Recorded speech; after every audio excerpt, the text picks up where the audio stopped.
no versículo 23 ao 25.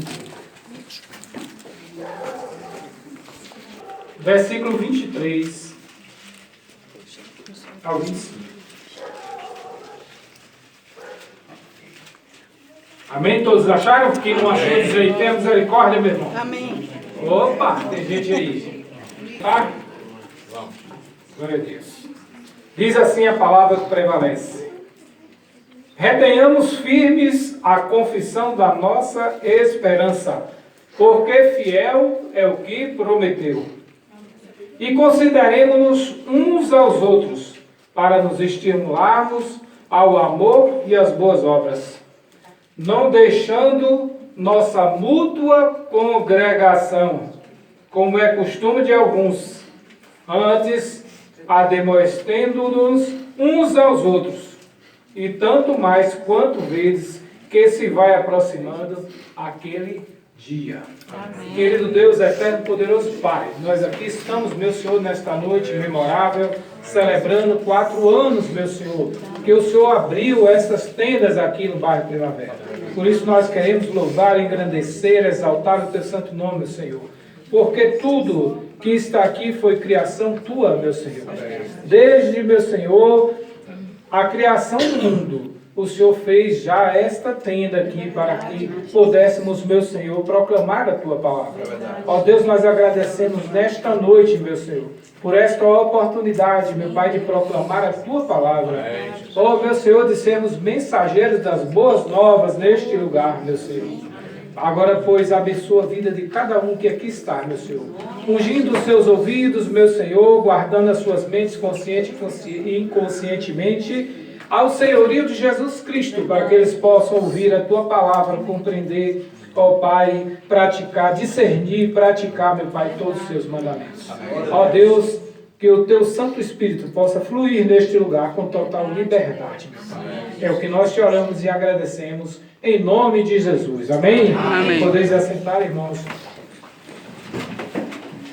Queridos, primeiro eu quero agradecer ao pastor presidente, pastor José Nilton, ao pastor Elias, vice-presidente, ao irmão Roque, vice-presidente, coordenador aqui desta congregação,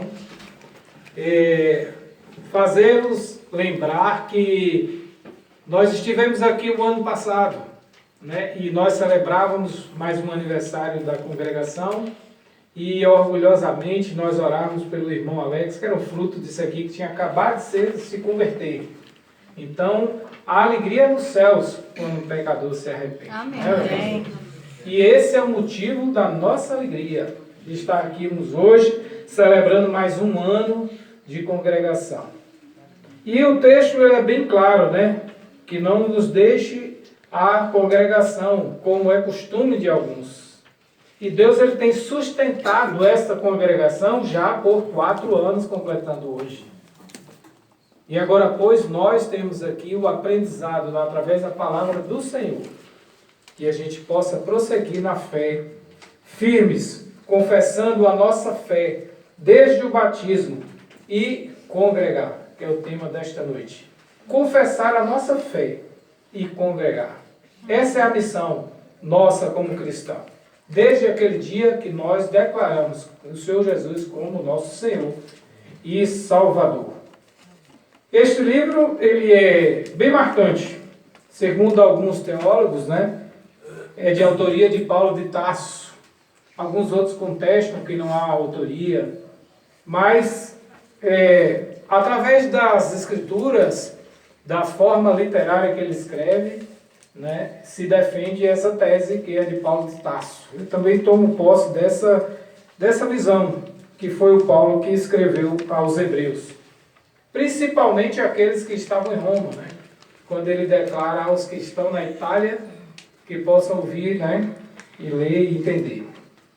Aos crentes, ele declara que devem perseverar na salvação, na fé, no sofrimento e na santidade. Ó, irmão, no sofrimento também o Senhor Jesus disse, né, que a gente não ia ter Sofrimento, mas ele disse, vai ter sofrimento mas não se preocupe, porque eu venci o mundo. Eu venci por você. Amém.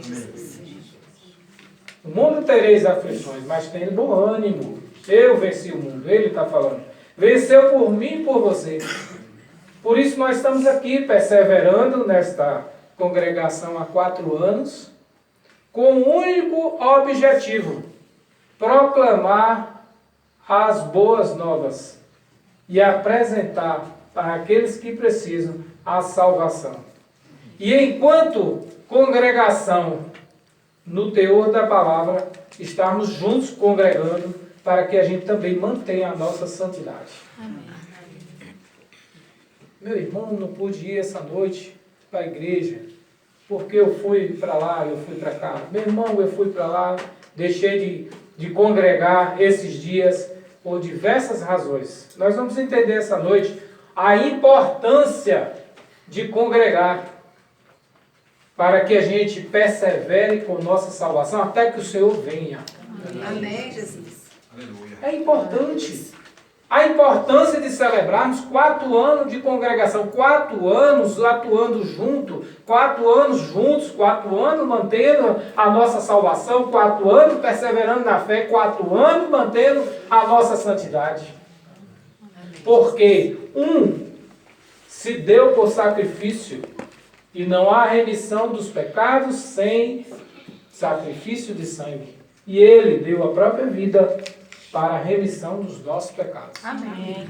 Por isso nós mantemos a nossa perseverança, guardando a nossa salvação até que ele venha, o Senhor Jesus, para vir buscar a nossa igreja, a nós que somos a igreja noiva do Senhor Jesus. Amém. É preciso a gente compreender isso quando a gente celebra 4 anos. 4 anos de vitória de Deus contra as trevas. 4 anos lutando, perseverando para que você, irmão, que eu e você mantenhamos a vida em santidade, num caminho de salvação em santidade, perseverando na fé, esperando a volta do Senhor Jesus, que ele virá logo. Logo ele já se dá os sinais da volta do Senhor Jesus. Ele disse, eu entregarei os sinais, não vou lhe dizer quando, mas os sinais já estão aí evidentes. Está breve a volta do Senhor Jesus. Por isso nós devemos celebrar com muita alegria, com óleo da unção da alegria sobre nossa cabeça, por ter uma porta aberta para que a gente possa proclamar. Amém. Há lugares que você não pode andar nem com a Bíblia debaixo do braço. Quanto mais proclamar o Evangelho, desta forma que nós estamos aqui com total liberdade, nós temos bancos até do lado de fora. Mas há lugares que estão escondidos nos porões. E não é história lá do passado, não. Muito recente. Muito recentemente em Cuba, ainda quando o presidente dos Estados Unidos, Barack Obama, assinou o decreto nos seus últimos dias de mandato, quebrando aquelas barreiras contra Cuba, os irmãos cristãos iam para a praia e gritavam, eu sou cristão, com celulares ligados, faróis dos carros acesos e o som à altura, louvando e glorificando o nome do Senhor. A igreja do Senhor até hoje é perseguida. Está ali nossa missionária que prega todo dia isso, irmã Bê. A igreja é perseguida ainda nos dias de hoje. E nós estamos celebrando 4 anos de liberdade e de libertação aqui nessa congregação. Glória a Deus. Por isso eu quero que nessa noite a gente saia daqui, como diz o versículo, retenhando firme a sua confissão da nossa esperança, porque fiel é o que prometeu. Mantenha-se firme, irmão, porque não é fácil ser cristão. Nós cantamos aqui agora há pouco, é motivo de orgulho, mas não é fácil ser cristão, porque a gente vai de encontro ao mundo das trevas. O cristão é um povo em guerra o tempo todo, e a gente precisa manter-se firme, para que a gente possa prosseguir até o dia que o Senhor vem. Por que isso, irmão? Porque nós temos uma missão, que é a vida eterna. E a gente precisa estar nesse caminho, perseverando até que o Senhor venha. E eu repito. Por isso nós temos uma missão com esse texto. Primeira coisa, firme na fé. Firmeza na fé. Não me cansarei de falar. João capítulo 1, versículo 12. diz assim: mas a todos quantos receberam, deu-lhes o poder de serem filhos de Deus. Mas ele dá uma pausa e diz assim: aos que creem em seu nome. Então, se hoje nós temos aqui 100% que creem que o Senhor Jesus veio e entregou a vida para remissão dos pecados, Deus lhe deu o poder de ser chamados filhos de Deus. Oh, coisa maravilhosa. Logo você é herdeiro. Herdeiro do trono, herdeiro daquilo que Deus deixou, aquilo que Deus promete para você, e Ele é fiel para cumprir. Então mantenha-se firme. Confesse sua esperança de vida eterna, feita lá no batismo. O que é isso, irmão? O que você quer dizer com isso? Quando você se batizou, você deixou o homem velho para trás. E agora você é uma nova criatura. Confissão de fé. E você precisa, em todos os lugares que esteja, demonstrar essa confissão de fé. E você é uma nova criatura. Coisa simples. Mas o pastor acabou de falar, tem alguém novo aí? Tem alguém que não foi batizado ainda? Prepare. É porque é importante você largar aquele homem velho para trás e se tornar uma nova criatura. Amém. Para glorificar o nome do Senhor em todo lugar que você esteja. Você próprio já é a glória do Senhor manifesta. Porque você se arrependeu e é uma nova criatura. Somos filhos de Deus, herdeiros pela fé em Cristo. É o versículo, João fala isso. Você é herdeiro pela fé que você tem. Por isso você tem que manter-se firme na fé. E você é herdeiro. E não há necessidade nenhuma que Deus não possa suprir. Porque Ele é bondoso para com você. Ele prometeu para você que Ele seria bondoso. A bondade de Deus, nós estudamos essa semana na escola bíblica, quem estava presente, eu vou repetir, que a bondade de Deus está em preservar toda a sua criatura. E a outra bondade de Deus é suprir tudo aquilo que você tem de necessidade. Ora, se eu sou, pela fé, herdeiro de Cristo, herdeiro com Cristo, com Cristo, nós somos filhos de Deus, co-herdeiros. Então, se Ele diz que eu preciso me preservar disso, a bondade de Deus é essa, a misericórdia dele se renova cada manhã, por isso Ele tem esse dom de preservar-nos. E Ele também, porque Ele quer suprir toda e qualquer necessidade sua. Isso é um princípio de fé que a gente precisa proclamar quando a gente abre essa tenda por 4 anos. É um princípio de fé que a gente, quanto cristão, precisa proclamar. Amém, queridos? Amém. Temos esse direito individual. Indiscutível, inclusive. Não se discute, é Ele que afirma. E Ele diz, eu velo pela minha palavra para cumprir. Ele prometeu que Ele vai cumprir. Ele disse, você é herdeiro, não vou lhe deixar faltar nada. Eu vou suprir toda a sua necessidade. Eu vou cuidar de você. Então, por que a gente teme? Por que a gente vacila, vamos falar assim, né? Por que a gente toma lugar de dúvida do que Deus tem para fazer para nós? Por que a gente toma essa posição, já que eu sou herdeiro, co-herdeiro, pela fé, eu tenho que estar firme, e Deus prometeu, e a palavra dele se cumpre, e Ele é fiel para cumprir. E por que eu tenho dúvida? E por que eu vacilo e eu tenho dúvida? Quando eu ponho em dúvida, quando eu sofro ou quando eu estou ansioso, por exemplo. É um pecado tremendo. Aquela ansiedade por algo, quando você diz assim, eu tenho um Deus todo-poderoso que supre toda a minha necessidade. Então por que você está perguntando, sofrendo pelo que vai acontecer lá na frente, que você nem sabe se vai acontecer? Mas a mente do ser humano está aqui sofrendo.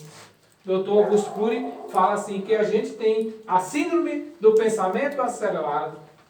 Tem uma psicóloga aqui que pode confirmar o que eu estou falando. Porque a gente começa a ficar ansioso por uma coisa futura e a gente começa a pecar contra Deus.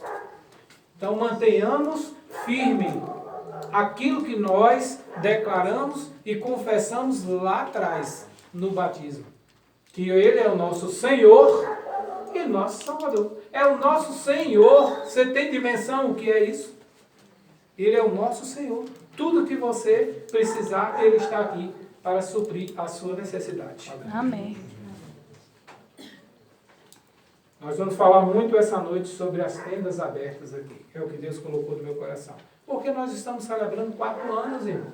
E eu quero trazer para você a importância de ter uma porta dessa aberta. A importância das pessoas aqui no bairro Primavera saberem que tem uma porta aberta.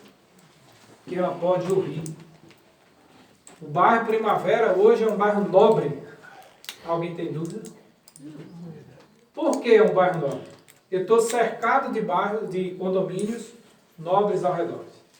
Os mais caros da cidade. O bairro Primavera é um bairro nobre. O imposto que é cobrado pela prefeitura, imposto territorial, estão nos maiores volumes nos imóveis mais caros aqui ao redor. Logo, esse bairro aqui, ele é um bairro de prosperidade futura. Amém. E eminente já. Porque você plantou aqui uma congregação de portas abertas para dar liberdade àqueles que não conhecem. Eu estou lhe fazendo uma alusão ao bairro, mas trazendo para você a memória de que o Senhor Jesus, Ele prometeu, onde você colocar a planta do pé, aquele lugar será santo ao Senhor, abençoado, e a prosperidade chega. Amém. Por isso a gente tem que manter essas tendas abertas. A gente tem que fazer de tudo para que essa tenda seja aberta. A gente tem que fazer de tudo para que essa congregação se torne igreja. Por que, meu irmão, você está falando isso? Talvez algumas pessoas, mesmo no meio cristão, não entendem. Então, existe uma situação organizacional que ela se transforma, e eu digo já de antemão, com a fé no nosso Senhor Jesus Cristo, nós cremos que aqui breve será uma igreja filha remanescente. Amém. Creio. E não tão somente uma congregação. Mas para isso precisamos de quê? Das portas abertas, já estamos.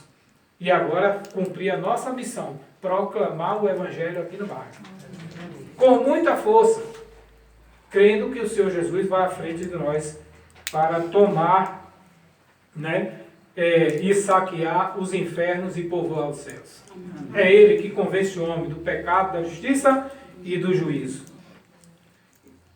Então, para que ficarmos indiferentes por uma situação como essa? Se nós confessamos que o Senhor Jesus é o nosso Senhor e Salvador, o Senhor de tudo, ser firme na fé. Isso é o que nós temos como missão. Isso é o que nós aprendemos com esse texto.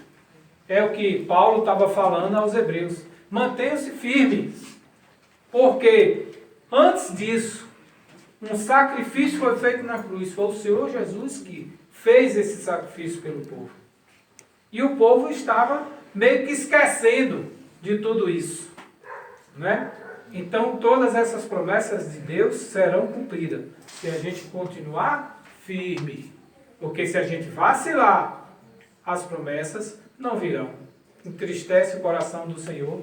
E Ele que é misericordioso para lhe perdoar. Mas é preciso você se arrepender. E daqui até lá passa um período e pode uma pessoa e perder a sua vida sem conhecer a salvação. E aí, ao invés de ir para o céu, vai para o inferno. Simples assim. Quando você poderia proclamar o Evangelho e não o fez. Tá? E esse pecado de conhecer e se afastar dele é o que a gente chama de apostasia. Que é você conhecer a palavra e depois você dar as costas para ela. E Deus disse, o pecado da apostasia, ela traz uma consequência grave. Porque aquilo que você tinha de espíritos maus, antes de você conhecer ao Senhor e Ele libertar, Ele traz para você 7 vezes mais. Por isso que é muito mais difícil a gente levar o Evangelho para aquele que já conheceu o Evangelho um dia. Porque há uma casta de espíritos ruins apoderando daquela casa que deveria estar adornada, limpa, para a morada do Espírito Santo de Deus. Que possamos entender a firmeza da gente ter uma tenda aberta e você estar firme na fé para proclamar o Evangelho. Amém, queridos? Por que isso eu estou lhe falando isso? Porque não adianta eu buscar ser firme da fé se eu não me importar, nem eu considerar o outro. O que você está falando com isso? Se eu não considero uns aos outros para estimularmos ao quê, irmão? Versículo 24. Está escrito aí na sua Bíblia. Ou a sua Bíblia é diferente da minha? Consideremos uns aos outros para nos estimularmos. Para que eu estimule você e você a mim também. Sabe? A estimular o quê? Ao amor e às boas obras. E é o que eu estou falando desde o início. Por isso nós temos que estar com a tenda aberta. Para que eu considere os outros que não conhecem ainda e estimulá-los para que ele venha ter a mesma firmeza de fé que eu tenho. Oh, glória! Amém. Porque eu preciso estimular. Como é que eu vou estimular alguém que não conhece ao Senhor se eu não estou firme na fé? Como é que eu faço isso? Tá? Como é que eu faço isso? Como é que eu apresento algo que nem eu mesmo acredito e vou fazer com que os outros acreditem? Nem teatralmente você vai conseguir. Porque isso é reino de espírito. Não funciona. Ah, mas eu tenho ali uma pessoa que fez isso, fez aquilo, mas quando vai ver, a vida está toda destroçada em casa e espiritualmente destruída. Mas ele está proclamando. Vai acontecer o quê? Nada. Ah, o irmão se converteu, depois desviou, foi embora. Vou lhe dar um exemplo do que eu quero lhe dizer. Se aquele irmão que está ali, Alex Bodera, assim que pronuncia? Bodera, né? Bodera, né? Bom, o irmão Alex se converteu. Se o irmão Giovanni, a irmã Thaís, seu filho Levi, não tivesse uma firmeza na fé, Giovanni estaria aqui? Responda, não, sim ou não? Alex. Irmão, perdão, exatamente. Não estiver, estaria aqui, irmão Alex estaria aqui? Não. É isso que o texto está dizendo para você. A Bíblia é muito simples, irmão. Mas basta você prestar atenção ao conceito daquilo que você está lendo. Na Bíblia você procura ler o conceito histórico, cultural, para você entender com quem ele estava falando naquele momento, mas você tem a literatura imediata. É ler simplesmente o seu português, claro, e entender que ele está dizendo que como é que eu posso manter aquele irmão se eu não considero ele. Agora, se eu considero, se o irmão Giovanni considera ele e sua família, considera ele, ele vai estimular o irmão à fé. É o que nós devemos fazer enquanto discípulos de Cristo. Amém. Discipular é isso, irmão. Discipular é por esse caminho. E eu tenho que mostrar. E muitas vezes a gente tem assim aquela dificuldade, né, de ganhar as pessoas dentro de casa. É isso mesmo, irmão. É difícil para todos nós. Né? Todos nós. É difícil. Mas a gente tem em casa, a gente tem que dar essa confissão de fé. A gente tem que ser firme na fé. Porque o resto é com o Espírito Santo. Não é você que vai convencer, mas você tem que dar bom testemunho. Você tem que andar conforme e considerar. Porque se eu não me importar com o outro, foi o que o Senhor falou, eu não vim abrogar, não vim tirar as leis de Moisés. Mas eu vim lhe trazer um grande mandamento. Amarás ao único Deus, é o teu próximo como a ti mesmo. Ué, foi lá quem falou isso? O Senhor Jesus que falou isso. Ame ao próximo, então considere ao próximo. Porque assim, firme na fé e considerando o outro, você está cumprindo a lei de Deus. Amém. Que adianta eu abrir uma casa, abrir uma porta, fazer um louvor, fazer uma música, vamos falar assim, né? Vamos fazer uma música e não amar o outro, não está nem aí para o outro. Não adianta nada. Nada. Agora, quando eu coloco o amor no meio, eu firmo a minha fé, eu coloco, aí as coisas andam. As coisas acontecem. As coisas acontecem fielmente, porque Ele prometeu isso para a gente. Então, que influência nós podemos ter um sobre o outro? E ainda faço uma segunda pergunta, para a nossa vantagem mútua. Por quê? Por quê? Porque que influência podemos ter sobre um com o outro? Para a nossa influência, para a nossa vantagem mútua. Porque se eu considero o outro desta forma, eu estou também alimentando a minha fé, porque eu também estou me estimulando a perseverar firme na minha fé. É um com o outro, é dando que se recebe. E eu começo a fazer isso um com o outro. Então é provocar, é animar mutuamente o amor de Deus. Aquele dia que o irmão está meio frio assim, meio cansadão pelas atividades, cansaço físico mesmo. E aí ele disse, hoje eu não estou afim de ir para a igreja e tal. E você diz assim, não irmão, bora lá, eu passo na sua casa, eu vou lhe pegar. Eu vou de bicicleta, eu vou andando, mas eu vou com você, eu vou de mão dada, de braço dado, e vou. Né? Porque assim, é assim que vai discipular, é assim que você vai amar e vai considerar um ao outro. É isso que o Senhor está falando nesse texto. E era Paulo falando que Deus ensinou a ele, falando para o povo hebreu, dizendo ao povo hebreu, olha só, preste atenção no sacrifício que o Senhor fez, preste atenção no que é que você tem que fazer, é você que tem que fazer isso. Olha o que ele fez por você e veja o que você tem que fazer pelo outro. Ele estava estimulando as pessoas, né? Então, assim, de todos os tipos, né? E as boas obras, como ele fala aqui, de todos os tipos, os frutos apropriados do amor. De todos os tipos. Como é que eu devo amar o próximo? Das diversas formas, todos os frutos. Ah, onde é que está isso, meu irmão? Gálatas, capítulo 5. Abre aí, irmão. Gálatas, capítulo 5. Vou voltar aqui rapidinho. Eu nem marquei aqui, mas eu vou pegar rapidinho. Caiu alguma coisa aqui, depois eu pego. Gálatas, capítulo 5. Gálatas, Efésios, capítulo 5. Versos 1 19. Capítulo 5, verso 19. Fala das obras da carne. Olha, meu irmão, como esse negócio aqui que eu tenho que considerar os outros.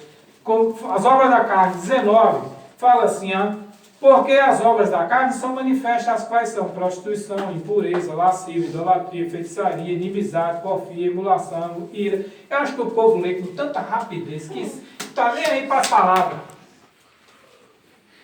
Desculpe aí o tom. Sabe? Mas tem hora que o texto ele faz assim pra gente mesmo. Dá na cara, ó. Porque passa por cima, irmão. O povo de Deus, quando está aqui para proclamar o Evangelho, com a tenda aberta, está procurando, briga um com o outro, querendo falar. Um foi designado para pregar, o outro para cantar, o outro para louvar, o outro para ministrar, o outro para ensinar, o outro para pastor, o outro para bispo. Mas se eu quero proclamar, Deus me levantou para pregar o Evangelho, o outro diz assim, eu quero ser pastor, como eu já ouvi um evangelista falar, quem era para ser o bispo dessa igreja era eu, 20 anos depois. Pelo amor de Deus, ainda com respeito com o vice-presidente da igreja. Ô meu irmão, que tanta vaidade, isso é obra da carne. Obra da carne. Então a gente não pode fazer isso para proclamar o Evangelho. Então o que é que ele diz assim? De todos os tipos de frutos apropriados do amor. Aí agora a coisa muda de figura. Olha o outro lado da moeda. Oh, aleluia. 5:22. E os frutos do Espírito são? Mas o fruto do Espírito é amor. Como eu posso me importar com o outro se eu não tenho amor? Gozo, paz, alegria. Né? Gozo, pode entender, paz, longanimidade. Longanimidade, quando você lê, seria assim, ó. Longanimidade. Aí você entendeu a palavra. Porque naquela hora que você dá vontade de fazer assim, aí você faz longanimidade. Aí os psicólogos dizem assim, conta até 10. 1, 2. Tem um que diz assim, você quer dormir? Conta até 10. 1, 2, agora diminui o ritmo. 1, 2. Aí tem outro que diz assim, agora fala, mais devagar. 1, 2. Daqui a pouco você vai. Você dormiu que nem... Tem gente que ainda proclama isso. Mas Deus falou na Bíblia, longanimidade.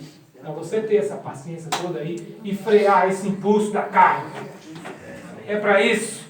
Né? Benignidade. Oh, Jesus. Bondade, Fé. Frutos do amor, irmão. Fé. Aí desde o início eu estou dizendo a você, seja firme na fé. Aí você não está nem aí. Aí vem o Gálatas, aí Paulo fala aos Gálatas, ô Gálatas, você sai dessa obra da carne aí, irmão, e vai para os frutos do amor, irmão. Paulo falando já para outro povo. Os Gálatas, olha, sai dessa carne aí e vem para o amor, que é aqui, ó, com fé, com amor, com longanimidade, tudo vai dar certo na sua vida. E ele ainda completa aqui, ó, faz com fé, mansidão, temperança. Contra essas coisas não há lei. E os que estão em Cristo crucificaram a carne com suas paixões e concupiscências. Se vivemos no Espírito, também andemos no Espírito. Ué! E por que a gente abre uma tenda e fica aquela... Estou falando que é essa aqui não, viu? Só estou citando, contextualizando. E por que você abre uma igreja e aí o povo de Deus está ali no meio brigando? Eu quero ser isso, eu quero aquilo, eu quero o cargo de não sei o quê, eu quero ser líder de não sei aonde, eu quero ser mais do que o pastor Josenildo. Aí, não, pastor Josenildo, pastor, se essa igreja aqui só consagra pastor, você é apóstolo. Eu já estou me arrepiando. Você é apóstolo.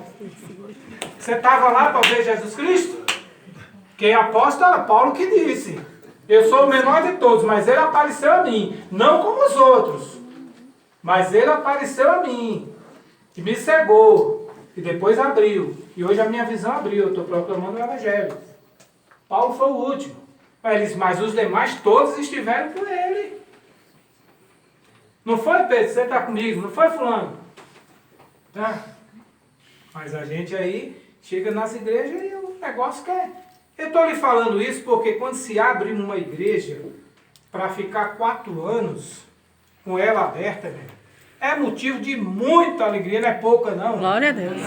Porque dentro da própria igreja há dissensões o tempo todo, porque o homem, ele vai pela carne, ele quer resolver as coisas ele próprio. Sabe, se está com dificuldade financeira, ele quer resolver. Se está com dificuldade no emprego, quer resolver.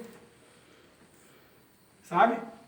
E essa semana eu passei por uma situação dessa. O que eu fiz? Procurei meu líder espiritual, porque as coisas do Espírito se tornam assim. Então eu liguei para o meu líder espiritual. Meu irmão, eu estou passando por isso, isso. Meu irmão, então assim, vamos buscar a Deus, que é Ele que vai decidir. É ou não é? Então, aí a hora que você para, você diz assim, é mesmo, né? Mas eu estou com a cabeça tão tumultuada que eu não parei para ver que o meu Deus é o Deus Todo-Poderoso. Oh, Jesus Cristo, né? Ou não? Aí eu fiquei indignado comigo mesmo. Eu digo, meu Deus do céu. Aí o pastor disse, você tem que pregar lá na congregação. Aí eu vou para a palavra de Deus, aí Deus diz, toma, meu filhinho, aqui o que é que eu quero de tu, ó. Está aqui na palavra. Sai dessa carne e vai para o Espírito. Glória. Que eu vou suprir você. Amém. Aleluia, Jesus. Eu cuido de você. Não é isso que está na palavra de Deus?